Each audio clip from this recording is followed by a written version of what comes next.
Hello and welcome to our YouTube channel Omega Classes. दोस्तों आज की वीडियो में हम देखते हैं क्लास 12 इलेक्ट्रोस्टैटिक चैप्टर का लास्ट टॉपिक है जिसका नाम है van de Graaff generator.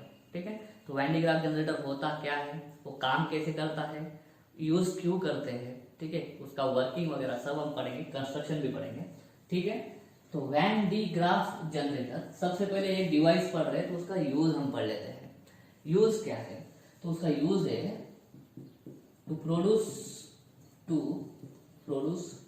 Very high voltage. कितना वोल्टेज? 10⁶ to 10�7 volt. इतना हाई वोल्टेज प्रोड्यूस करने के लिए हमें वैन डी ग्राफ जनरेटर की जरूरत पड़ती है। अब इतना वोल्टेज चाहिए क्यों? तो हमें बहुत सारे ऐसे न्यूक्लियर एक्सपेरिमेंट्स करने होते हैं, आर्टिफिशियल ट्रांसम्यूटेशन जिसको बोलते हैं, जिसमें हम न्यूक्लियस को फोड़ते हैं, न्यूक्लियस को हथौड़ा लेके ऐसा टुकड़ा करते हैं। ठीक है, तो हमें पता चलता है कि न्यूक्लियस के अंदर क्या है। तो न्यूक्लियस के अंदर जो कुछ चीजें हैं उनका स्टडी करने के लिए न्यूक्लियस को फोड़ना जरूरी है। तो फोड़ने के लिए उसको हैमर करना जरूरी है। तो हैमरिंग के लिए एनर्जी ज्यादा जरूरी है। तो हम एक ऐसा पार्टिकल लेते हैं, उसको बहुत एनर्जी दे देते हैं हाई, और वो हाई एनर्जी वाला पार्टिकल न्यूक्लियस पे जाके टकराता है और न्यूक्लियस के टुकड़े कर देता है। तो लेकिन उस पार्टिकल को हाई एनर्जी देने के लिए जो कुछ चीजें करनी पड़ेगी वो चीजें हम पढ़ेंगे वैन डी ग्राफ जनरेटर में। वैन डी ग्राफ जनरेटर क्यों? क्योंकि रॉबर्ट वैन डी ग्राफ इन साइंटिस्ट ने, रॉबर्ट वैन डी ग्राफ इस साइंटिस्ट ने ये बनाया था 1929 में। तो ये एक ऐसा डिवाइस है जिसकी वजह से हम क्या प्रोड्यूस कर सकते हैं, हाई वैल्यू पोटेंशियल प्रोड्यूस कर सकते हैं। कितना? ऑर्डर 10⁶ टू 10�7 वोल्ट, इतना हाई। ठीक है, ये प्रिंसिपल कौन सा है, कौन से प्रिंसिपल पे काम करता है? तो इसके 3-4 प्रिंसिपल है जिसको आपको ध्यान में रखना है। सबसे पहला प्रिंसिपल है, if we give charge to a body, its potential increases. कैसे? V is equal to Q upon 4πε0R। ठीक है, Q बढ़ाओ, चार्ज बढ़ाओ, उसका पोटेंशियल बढ़ जाएगा। ये है पहला प्रिंसिपल। दूसरा, जब हम उसको चार्ज देते हैं, when we give a charge to a body, वो चार्ज कभी भी वॉल्यूम में रिसाइड नहीं करेगा, वॉल्यूम में नहीं रहेगा। चार्ज कहाँ आ जाता है? चार्ज सरफेस पे आ जाता है। क्यों? क्योंकि अंदर जब चार्जेस जाएंगे, पॉजिटिव चार्जेस एक दूसरे को रिपल करते हैं, तो अंदर वो बैठ नहीं पाते हैं, एक दूसरे से रिपल होके वो सरफेस पे आ जाते हैं। तो वो दूसरा प्रिंसिपल है। when we give a charge to a body, the charges reside on the surface of body। ठीक है, तीसरा है, charge flows from higher potential. ये सबको मालूम है, कुछ बोलने की जरूरत नहीं था। लोअर पोटेंशियल, चार्ज कभी भी हायर पोटेंशियल से लोअर पोटेंशियल तक ट्रैवल करता है। लोअर पोटेंशियल से हायर पोटेंशियल तक चार्ज नहीं आता है। ठीक है, अगर आपने कल का न्यूमेरिकल देखा होगा, एक वहां पे बताया था वर्क डन का डायरेक्शन। तो वर्क डन का डायरेक्शन प्रोटॉन को लाने के लिए हमने नेगेटिव लिया था, क्योंकि वहां पे हम पॉजिटिव चार्ज को मूव कर रहे थे from lower potential to higher potential, इसलिए उसका वर्क डन नेगेटिव था। क्योंकि जो चार्ज होता है हमारा, वो हमेशा higher potential to lower potential ही ट्रैवल कर सकता है। और लास्ट वाला है, इसको बोलते हैं कोरोना डिस्चार्ज। ठीक है, ये कोरोना डिस्चार्ज क्या होता है, मैं जब अपन वैन डी ग्राफ पढ़ेंगे, वर्किंग उसका पढ़ेंगे, तब मैं आपको कोरोना डिस्चार्ज बताता हूँ। ठीक है, बहुत सिंपल है, ये 4 प्रिंसिपल पे काम करता है। अगर सब्जेक्ट क्वेश्चन आता है एग्जाम में, वैन डी ग्राफ जनरेटर के बारे में लिखो, तो एक्सपेक्टेड है आपसे कि वैन डी ग्राफ जनरेटर को आप ढंग से लिखो, सेक्शन वाइज लिखो। पहले उसका यूज लिखो या फिर इंट्रोडक्शन दो, ये क्या है, डिवाइस है, क्यों यूज होता है, हाई वोल्टेज जनरेट करने के लिए यूज होता है, बस। उसके बाद में कौन से प्रिंसिपल पे काम करता है वो लिखना है। तो ये चारों प्रिंसिपल लिखो, या फिर ये थर्ड वाला छोड़ दो, थर्ड वाला सबको मालूम है, नई बात है नहीं। ठीक है, ये 3 प्रिंसिपल लिखना बहुत जरूरी है। जब चार्ज देते हैं हम किसी भी बॉडी पे, तो उसका पोटेंशियल बढ़ जाता है। दूसरा, जब भी चार्ज देते हैं तो बॉडी के अंदर नहीं रहता है, वो चार्ज कहाँ पे आ जाता है? सरफेस पे आ जाता है। और ये है कोरोना डिस्चार्ज, जो हम पढ़ेंगे वर्किंग के टाइम पे। ठीक है, उसके बाद में क्या होगा? उसके बाद में आता है आपका कंसेप्ट कंस्ट्रक्शन का।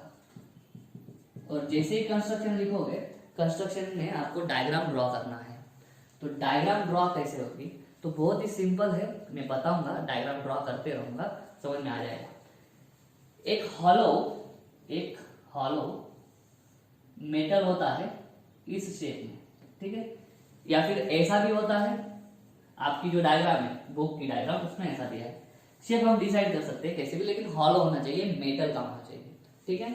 इसको बोलते हैं डोम, इसको बोलते हैं डोम, डी फॉर डोम, ठीक है। इस डोम को क्या करा जाता है, इस डोम को एक इंसुलेटिंग सरफेस पे, मतलब यहाँ पे एक इंसुलेटिंग होगा सरफेस, कॉलम होंगे ये कॉलम जो होता है ये कंक्रीट का भी हो सकता है, ठीक है, इंसुलेटर का होता है, किसका होगा ये, इंसुलेटर का। तो इस मेटल डोम को, इस मेटेलिक डोम को एक इंसुलेटर पे उसको रखा जाता है सपोर्ट करने के लिए, ये सपोर्ट करने का काम करते हैं। इस डोम के अंदर क्या होता है, इस डोम के अंदर दो पुली होती है, दो पुली होती है, ठीक है। एक पुली P2 बोल देते हैं, इसको पुली P1 बोल देते हैं। दोनों में से एक पुली को मोटर लगी होती है, डायग्राम में नहीं है, लेकिन ये जो नीचे वाली पुली है इसको मोटर लगती है। देखो आटा चक्की देखी होगी आपने, बड़ी वाली दो पुली होती है, एक बड़ी पुली होती है एक छोटी, उसमें से क्या होता है, बेल्ट, उसी टाइप का किस्सा है। इन दोनों पुली में से हम क्या लेके जाएंगे, एक एंडलेस बेल्ट उस पर लेके जाएंगे। एंडलेस मतलब उसका एंड आप ढूंढ नहीं पाओगे, कैसा रहेगा, ऐसा रहेगा, इसको बोलते हैं एंडलेस बेल्ट। एंडलेस बेल्ट किसका बना होता है, बी को मैं बोल देता हूं बेल्ट, ये है बी। ये बेल्ट जो बना होता है वो बेल्ट हमारा बना होता है नायलॉन से या सिल्क से या और कोई इंसुलेटिंग मटेरियल की वजह से। कैसा होना चाहिए वो बेल्ट, इंसुलेटिंग मटेरियल का बना होना चाहिए, तो वो बेल्ट रख दिया, ठीक है। उसके बाद में क्या, उसके बाद में हम क्या करते हैं, एक हाई टेंशन सप्लाई लेते हैं। आपके बुक में दिया है 50 किलोवोल्ट, तो 50 किलोवोल्ट, ठीक है, मतलब 50,000 वोल्ट, 50,000 वोल्ट का सप्लाई देते हैं। ये प्लस, ये नेगेटिव, डीसी सप्लाई है यहाँ तक, और नीचे क्या होता है, ग्राउंड होता है, ठीक है। और यहाँ पे एक कॉम होता है, कॉम मतलब आपकी कंघी, जिसको ऐसे स्पाइक्स होती है, जिसको ऐसे स्पाइक्स होती है, इसको बोलते हैं स्प्रे कॉम्ब। एस से डिनोट कर देता हूं मैं, एस मतलब है हमारा स्प्रे कॉम्ब। सबकी बात, सबका जो काम है वो बताऊंगा मैं आपको, ठीक है। और उसके बाद में इधर एक मेटेलिक प्लेट लगा देते हैं, ऐसे ऊपर से आएंगी। ये जो ऐसा किया है वो है बेल्ट के ऊपर से आ रही है वायर, जो बाद में कनेक्ट हो जाएगी एसी अर्थ से। क्यों, सर्किट कंप्लीट करना है हमको, सर्किट कंप्लीट होगा तभी तो चार्ज फ्लो होगा, ठीक है। इसको बोलते हैं स्प्रे कॉम्ब। ऐसा ही एक कॉम्ब यूज होता है ऊपर के साइड, ये, ठीक है, इसको बोलूंगा मैं सी, इसको बोल दूंगा मैं सी। और ये सी होता है, सी को बोलते हैं कलेक्टर कॉम्ब, सी को बोलते हैं कलेक्टर कॉम्ब। नाम से समझ में आ जाना चाहिए कि ये जो कॉम्ब है वो स्प्रे करेगा और ये जो कॉम्ब है वो कलेक्ट करेगा, क्या वो भी बताता हूं, ठीक है। उसके बाद में हमें एक इवैक्यूएटेड ट्यूब लेनी है, एक इवैक्यूएटेड ट्यूब लेनी है इस तरह से, ऐसे, ठीक है।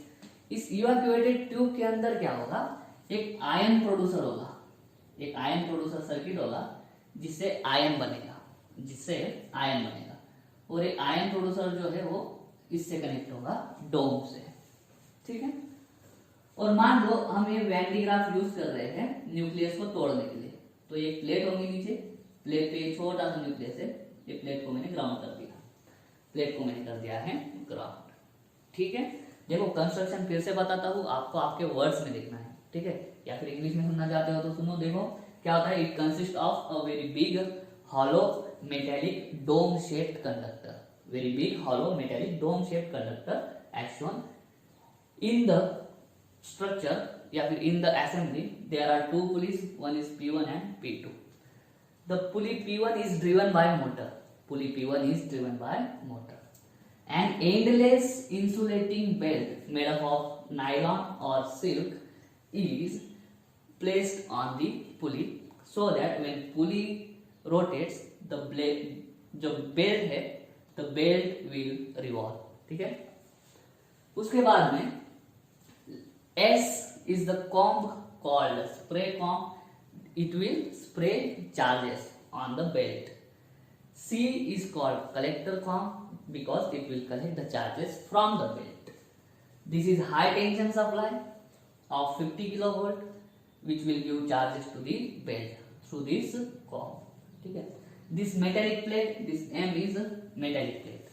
This metallic plate M will be connected to earth to complete the circuit and to ensure the safety. Circuit complete होगा तभी जाएगा। This dome is mounted on and supported by. This dome is mounted on, किस पे mount किया है और किससे support किया है? This dome is mounted on and supported by this insulating pillars. Insulating pillars और insulating columns को, ठीक है, इस तरह से। उसके बाद में there is the evacuated tube called E क्या है? E is the evacuated tube. उसके अंदर हवा बिवा कुछ नहीं, ठीक है। In the evacuated tube there is ion producer. There is a ion producer which can produce alpha particles, ठीक है, ड्यूटेरियम वगैरह बनाएगा। And this ion producer is connected to the dome. Ion producer is connected to the dome, ठीक है। Now this whole dome and all this assembly is surrounded by a casing. एक casing लगी होती है, क्यों? क्योंकि उसको बाहर के एयर के साथ में कांटेक्ट में नहीं आना चाहिए, इसलिए अगर ऊपर से कोई हाथ लगाएगा ना तो उसको शॉक लगेगा। तो ये जो है ये है प्रोटेक्टिव कवरिंग। ये क्या है? पूरी प्रोटेक्टिव कवरिंग, ठीक है। और एक प्रोटेक्टिव कवरिंग जो है, प्रोटेक्टिव कवरिंग के अंदर एक गैस भरा होता है। गैस कौन सा होता है? नाइट्रोजन, एंड थोड़ा सा उसमें फ्रियॉन मिक्स कर देते हैं। Freon acts as a insulator, ठीक है। तो नाइट्रोजन और फ्रियॉन भर देते हैं ताकि सेफ्टी रहे। बाहर से कोई हाथ लगाएगा ना इसको तो उसको शॉक नहीं लगना चाहिए, क्योंकि यहाँ पे देखो हाई टेंशन 50 किलो वोल्ट का है, उतना चार्ज इधर जा रहा है। और ये जो डोम है इसमें 50 किलो वोल्ट से भी कई गुना ज्यादा हमारा पोटेंशियल प्रोड्यूस होना है। तो बाहर के साथ में इसको क्या करना जरूरी है? इंसुलेट करना बहुत ज्यादा जरूरी है। तो उसको इंसुलेट करने के लिए एक केसिंग लगा देते हैं। केसिंग लगाने के बाद क्या कर देते हैं हम उसको, ये पूरा जो है हमारा असेंबली ढक जाता है, इंसुलेट हो जाता है। इस तरह से आप इसका कंस्ट्रक्शन बता सकते हो। कॉम होंगे दो पुली होंगी, डोम शेप कंडक्टर होगा, इंसुलेटिंग क्या होगा आपका? कॉलम्स होंगे, पिलर्स होंगे, एक चेम्बर होगा, चेम्बर के अंदर सारा मटेरियल भरा होगा, ठीक है। इस तरह से आपको आपके वर्ड्स में लिखना है कि वैन डी ग्राफ का कंस्ट्रक्शन कैसे करा जाता है, ठीक है। चलो तो इसका स्क्रीनशॉट ले लो, फिर हम देखते हैं वर्किंग कैसे काम करता है। चलो तो अभी वैन डी ग्राफ कंस्ट्रक्ट तो हो गया, लेकिन ये काम कैसे करेगा? देखो सबसे पहले क्या करा जाता है, जो पुली P1 की जो मोटर है उस मोटर को ऑन करो। पुली P1 की मोटर को जैसे ही ऑन करेंगे पुली घूमने लग जाएगी। पुली जैसे ही घूमेगी हमारा बेल्ट भी घूमने लग जाएगा। बेल्ट किससे बना है? इंसुलेटिंग मटेरियल का बना है। तो जैसे ही पुली P1 की मोटर ऑन करी उसके बाद में हम क्या करेंगे? दूसरी स्टेप करेंगे, ये HT सप्लाई को भी, हाई टेंशन सप्लाई को भी ऑन कर देंगे। HT सप्लाई को जैसे ही ऑन करा, ये है इसका पॉजिटिव, ये है निगेटिव। यहाँ से चार्ज फ्लो होना स्टार्ट हो जाएगा। यहाँ से चार्ज फ्लो होना स्टार्ट हो जाएगा, 50 किलो वोल्ट का है तो हाई चार्ज, बहुत ज्यादा चार्ज फ्लो होगा। कहाँ पे? इसके थ्रू, इस कंडक्टर के थ्रू। लेकिन यहाँ पे ये है कॉम्बो। अभी थोड़ा इमेजिन करो, आपके हाथ में एक ट्यूब है, पानी का ट्यूब, ठीक है। अगर आप उसको जस्ट ऐसे ही पकड़ के रखते हो तो पानी जो है वो कुछ स्पेसिफिक स्पीड से उससे बाहर निकलता है, उस ट्यूब में से, उस नली में से। लेकिन आप जब उस नली को दबा देते हो तो हाई स्पीड में ऐसे स्प्रे के फॉर्म में, जैसे आप इसको बीच में से ऐसा दबा देते हो ट्यूब को, पानी की ट्यूब को, तो स्प्रे के फॉर्म में जाता है पानी बाहर।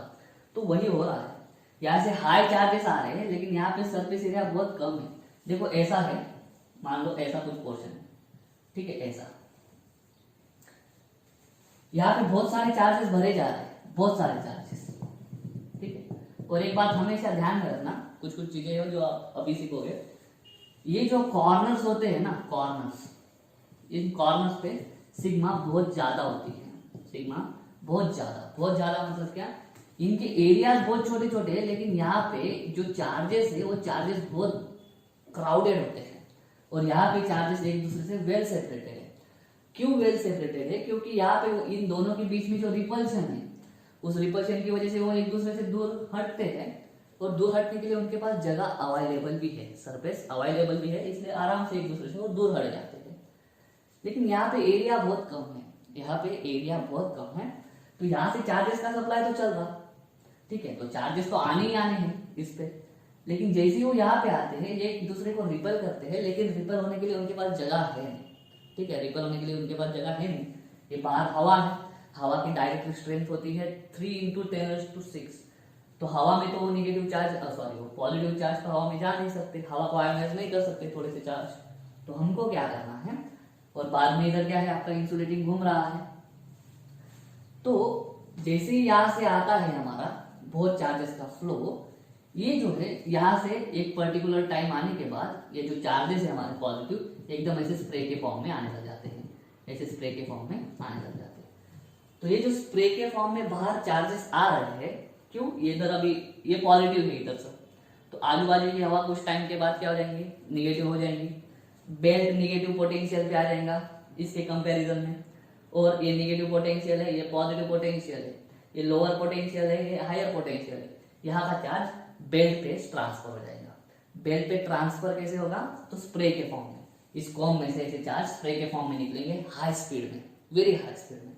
तो ये जो ऐसा नैरो पार्ट में से, इस नैरो पोर्शंस में से जो चार्ज का फ्लो है इन the form of spray, that discharge of charge in the form of spray is called as corona discharge, जो हमने लास्ट प्रिंसिपल देखा था।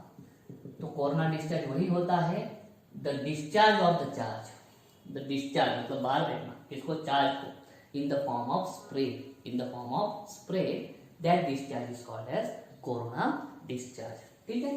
तो कोरोना डिस्चार्ज कहाँ पे होगा? कोरोना डिस्चार्ज होगा यहाँ पे स्प्रे कॉम पे, इसलिए उसको बोला है स्प्रे कॉम, क्योंकि वो चार्ज को स्प्रे करता है किस पे, बेल्ट पे। तो चलो इस हाई टेंशन सप्लाई में चार्ज दे दिया कॉम को, कॉम से किस पे गया, बेल्ट पे। अभी बेल्ट जो है वो इंसुलेटिंग मटेरियल का बना है, मतलब यहाँ का जो चार्ज है वो अपने आप ऊपर नहीं जाएगा, क्योंकि बेल्ट इंसुलेटर है। कंडक्टर में चार्ज फ्लो होते हैं, बेल्ट इंसुलेटर है तो यहाँ का चार्ज ऊपर नहीं जाएगा, लेकिन हमको चार्ज ऊपर लेके जाने का है, तो हमको चार्ज ऊपर लेके जाने का है तो हम पुली घुमाते हैं, तो यहाँ का बेल्ट कुछ देर बाद किधर होगा, यहाँ पे होगा। तो यहाँ पे जो पॉजिटिव चार्ज दिए है वो कुछ देर बाद किधर होंगे, यहाँ पे होंगे। अभी ये जो कॉम है ये किस पे है, यहाँ का अभी पोटेंशियल नहीं है, इस पे कुछ चार्ज है नहीं, डोम पे कुछ चार्ज है नहीं, मतलब इस कॉम पे कुछ चार्ज है नहीं, डोम के पास अभी कुछ पोटेंशियल नहीं है, इसके लिए इस कॉम के पास अभी कुछ पोटेंशियल है नहीं, क्योंकि कॉम डोम से कनेक्टेड है, ठीक है। तो डोम का पोटेंशियल अभी कम है, या फिर जीरो मान लो, जीरो चार्ज स्टार्टिंग में उसमें। लेकिन जैसे ही चार्ज जाएगा, इधर का पोटेंशियल हाई, इस कॉम का पोटेंशियल लो, कॉम का पोटेंशियल लो, तो ये पॉजिटिव चार्ज किसके अंदर चले जाएंगे, कॉम सी के अंदर। तो सी के अंदर गए वो चार्जेस, इसलिए हम सी को क्या बोलते हैं, कलेक्टर कॉम बोलते हैं। अब ये कलेक्टर कॉम किसके साथ में कनेक्टेड है, डोम के साथ में।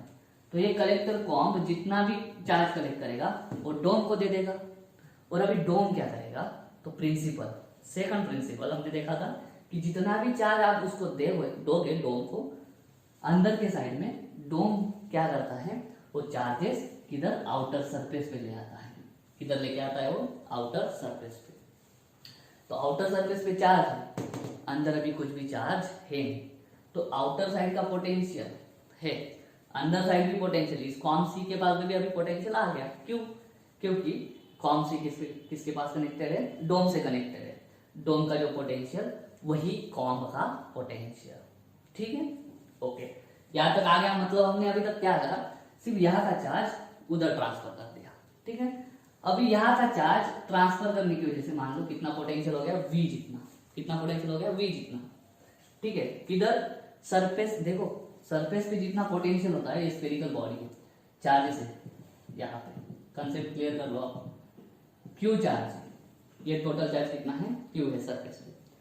तो इस Q चार्ज की वजह से सरफेस पे जितना पोटेंशियल होता है सरफेस पे जितना पोटेंशियल होता है उतना ही पोटेंशियल अंदर इस पॉइंट पे, इस पॉइंट पे, इस पॉइंट पे, इस पॉइंट पे, अंदर कौन सा भी पॉइंट हो, हर पॉइंट का पोटेंशियल सेम होगा।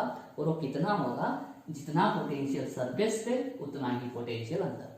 तो पहले डोम के पास कुछ पोटेंशियल था नहीं, अभी उसके पास ये जो चार्जेस ट्रांसफर हो गए उसकी वजह से v जितना पोटेंशियल आ गया।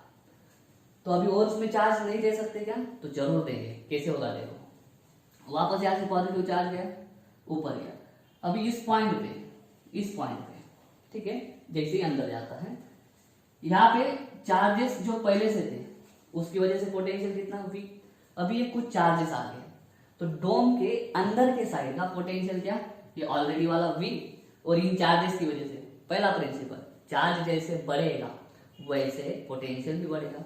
तो अंदर के साइड ये जो नए आने वाले चार्जेस है उसकी वजह से पोटेंशियल बढ़ गया कितना, v डैश। तो अंदर वाला पोटेंशियल है v प्लस v डैश, बाहर के साइड हो गया v, तो क्या होगा, higher potential to lower potential charge transfer हो जाएगा। तो ये v डैश जो पोटेंशियल प्रोड्यूस करने वाले जो चार्जेस है उसको ये खींच लेगा और खींच के वापस ऊपर दे देगा, वापस ऊपर चलेंगे तो वापस क्या हो गया, और चार्जेस इस पे ऐड हो गए, ठीक है, क्योंकि charge flows from higher potential to lower. अंदर का पोटेंशियल बढ़ गया था तो लोअर पोटेंशियल वाले को हमने क्या करा, चार्जेस को खींच लिया, चार्जेस को खींच के इसको दे दिया। तो ये क्या करता है, डोम चालाकी करता है, मतलब कैसे, खुद के पास चार्जेस होते हैं फिर भी वो उसका पोटेंशियल लो बताता है, क्योंकि वो चार्जेस बाहर के साइड दे देता है, चार्जेस वो बाहर के साइड दे देता है, और जो आने वाले चार्जेस है उसको बताता है कि अंदर का पोटेंशियल अभी ज्यादा हो गया है, तो चार्ज को फ्लो करो from higher potential to lower potential.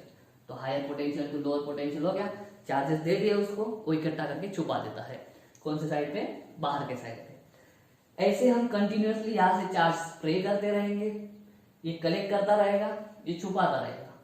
डोम के ऊपर चार्ज धीरे धीरे धीरे धीरे बढ़ रहेंगे, जैसे जैसे चार्ज बढ़ता है वैसे प्रिंसिपल पढ़ाया हमने, जैसे जैसे चार्ज बढ़ेगा वैसे वैसे इस डोम का पोटेंशियल बढ़ेगा, इस डोम का पोटेंशियल बढ़ेगा। एक लिमिट होता है, उतने लिमिट तक ही हम इस पे क्या कर सकते हैं, चार्ज ऐड कर सकते हैं, जो लिमिट हमने पढ़ा है कैपेसिटेंस में। ये डोम ऐसा है, उसके ऊपर चार्ज दे रहे हैं, ठीक है, चार्ज इकट्ठा हो गया, कब तक दे सकते हैं, जब तक इसके आजू बाजू का जो एयर या फिर जो गैस है वो आयोनाइज होना स्टार्ट ना हो जाए।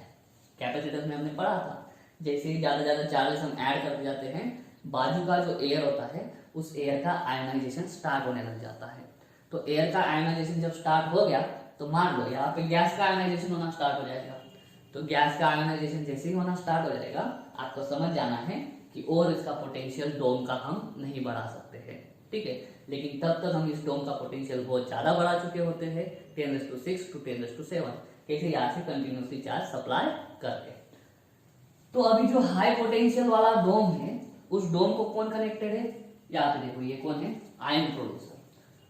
तो यहाँ पे आयन प्रोड्यूस होने के बाद जो अल्फा पार्टिकल बनेगा, मान लो अल्फा पार्टिकल बना रहा है वो आयन प्रोड्यूसर, वो आयन प्रोड्यूसर ने जो बनाया हुआ अल्फा पार्टिकल है उसका पोटेंशियल कितना होगा, जितना डोम का होगा, क्योंकि आयन प्रोड्यूसर किसके साथ में कनेक्टेड है, डोम के साथ में। तो अल्फा पार्टिकल का पोटेंशियल हो गया 10⁶ to 10⁷ वोल्ट।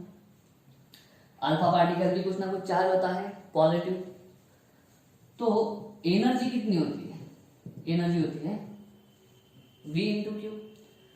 पोटेंशियल है हमारा 10⁷ वोल्ट, और जो कुछ चार्ज होगा अल्फा पार्टिकल पे Q जितना। इतनी हाई एनर्जी क्या होती है, इतनी हाई एनर्जी किसको मिल जाती है, हमारे अल्फा पार्टिकल को। और नीचे कौन है, हमारा न्यूक्लियस, जो अर्थ है, अर्थ है मतलब जीरो पोटेंशियल। इस चार्ज की वजह से इस पॉइंट पे कुछ पोटेंशियल है, इस पॉइंट पे कुछ पोटेंशियल है, कितना है, 10⁷ वोल्ट। 10⁷ वोल्ट पे चार्ज है पॉजिटिव चार्ज, तो चार्ज फ्लोज फ्रॉम पॉजिटिव या फिर हायर पोटेंशियल टू लोअर। ये ग्राउंड की वजह से जीरो है, ये 10⁷ वोल्ट है, वेरी हाई वेलोसिटी से, एकदम हाई वेलोसिटी से ये पॉजिटिव अल्फा पार्टिकल जोर से आएगा, इधर टकराएगा। और ये इवैक्यूएटेड ट्यूब है, इवैक्यूएटेड ट्यूब है मतलब कोई भी अपोजिशन नहीं होगा इस चार्ज के फ्लो को, कुछ नहीं है अंदर, इवैक्यूएट हो गया है एयर वगैरह सब। तो इतनी हाई वेलोसिटी से ये नीचे आएगा, क्योंकि एनर्जी बहुत है उसके पास, इतनी हाई वेलोसिटी से ये नीचे आएगा और न्यूक्लियस को टकराएगा, न्यूक्लियस पे हथौड़ा जैसा लगेगा और न्यूक्लियस टूट जाएगा। न्यूक्लियस जैसे ही टूट जाएगा फिर बाकी बैठे होते हैं माइक्रोस्कोप वगैरह लेके, देखते हैं कि न्यूक्लियस में क्या क्या है, ठीक है। उसके बाद में न्यूक्लियस टूटने के बाद में क्या क्या रिएक्शंस कर पाते हैं, ठीक है। तो सारी चीजें जो है वैन डी ग्राफ जनरेटर ज्यादातर न्यूक्लियर फिजिक्स में यूज करा जाता है, ज्यादातर न्यूक्लियर फिजिक्स में। न्यूक्लियस के अंदर क्या क्या है, न्यूक्लियर रिएक्शंस क्या क्या है, न्यूक्लियस टूटने पे कौन से आइसोटोप्स बनाए जा सकते हैं, वो सारा न्यूक्लियर फिजिक्स का स्टडी करने के लिए वैन डी ग्राफ जनरेटर बहुत ही ज्यादा जरूरी है। तो वैन डी ग्राफ जनरेटर क्या करता है, वेरी हाई वोल्टेज प्रोड्यूस करता है, प्रोसेस हमने अभी पढ़ी है, ठीक है। तो बस यही कंसेप्ट था हमारा वैन डी ग्राफ जनरेटर का, इसका कंस्ट्रक्शन, वर्किंग, उसका यूज क्या है, और बाद में लास्ट में 3-4 एप्लीकेशन भी लिख देना न्यूक्लियर फिजिक्स का, ठीक है। एक क्वेश्चन पूछा जाता है, मान लो इस पे 2 कूलम चार्ज है और इस पे 5 कूलम चार्ज है, तो यहाँ पे चार्ज कम है तो पोटेंशियल कम है, यहाँ पे चार्ज ज्यादा है तो पोटेंशियल भी ज्यादा है ना। और हमको क्वेश्चन आता है कि can be transfer charge from A to, मान लो ए बॉडी है और ये बी बॉडी, ए टू भी दे सकते हैं क्या, तो हमें मालूम है चार्ज कभी भी higher potential to lower potential जाता है, लोअर पोटेंशियल टू हायर नहीं जाता है, लेकिन हम ऐसा कर सकते हैं। कैसा करना, इसको तोड़ देना और यहां से 1 कूलम चार्ज उठा लो, छोटा सा चार्ज उठा लो और इसको यहां दे दो हॉलो, ठीक है। अभी क्या हो जाएगा, ऊपर का जो आउटर साइड का पोटेंशियल है वो पोटेंशियल और अंदर के साइड का पोटेंशियल पहले सेम था, लेकिन अभी इधर क्या है, चार्ज ऐड हो गया अंदर के साइड। अभी अंदर के साइड चार्ज ऐड हो गया तो अंदर के साइड का पोटेंशियल बढ़ जाएगा, क्योंकि चार्ज बढ़ता है तो पोटेंशियल बढ़ता है। तो अंदर के साइड का पोटेंशियल बढ़ गया और इस चार्ज को लाके किसके साथ टच कर दो, इसके साथ। तो इसके साथ जैसे ही चार्ज को टच कर दोगे, अंदर का पोटेंशियल हायर था, बाहर का पोटेंशियल लो था, तो क्या हो जाएगा, ये अंदर का चार्ज यहाँ से कनेक्ट होके ऊपर आ जाएगा। वैसे और एक चार्ज लेके आओ, अंदर लेके आओ, अंदर लेके किसी को टच कर दो, ठीक है। इस बॉडी का पूरा चार्ज अगर इस बॉडी में हमको देना है, ये बॉडी का पूरा चार्ज अगर हमको इस बॉडी में देना है, तो ये बॉडी पहले ऐसी थी ये वाली, इसको तोड़ दो और ये छोटी सी बॉडी पूरी की पूरी लेके आओ और यहाँ पे ऐसा चिपका दो उसको, तो इसके सारे चार्जेस इसमें ट्रांसफर हो जाएंगे, क्योंकि अंदर के साइड का पोटेंशियल बढ़ जाता है और चार्जेस बाद में higher potential to lower potential जाने लग जाते हैं, चार्जेस ऐसा ट्रांसफर हो जाएगा और सारा चार्ज इधर, ठीक है। इस तरह से उसको हॉलो करो, उसको तोड़ो और बाद में डाल दो, तो हम lower potential to higher potential भी चार्ज ट्रांसफर कर सकते हैं इस प्रोसेस के द्वारा, ठीक है। क्वेश्चन पूछा जाता है कि क्या क्या कर सकते हैं, किसके कैसे हम फ्लो करा सकते हैं, जेडबल या नीट में आ सकता है। तो वो प्रोसेस है, जहाँ से ट्रांसफर करना है वो बॉडी को लेके जाओ, जिसपे ट्रांसफर करना है उसको तोड़ो थोड़ा सा और अंदर चिपका दो, छोटी बॉडी का चार्ज बड़ी बॉडी को मिल जाएगा, ठीक है। तो वैन डी ग्राफ हमने पढ़ा है, उम्मीद करता हूँ समझ में आ गया होगा। अगर ऐसा है तो वीडियो को लाइक करो, वीडियो को शेयर करो, चैनल को सब्सक्राइब कर देना। मिलता हूँ नेक्स्ट वीडियो में, तब तक के लिए जय हिंद।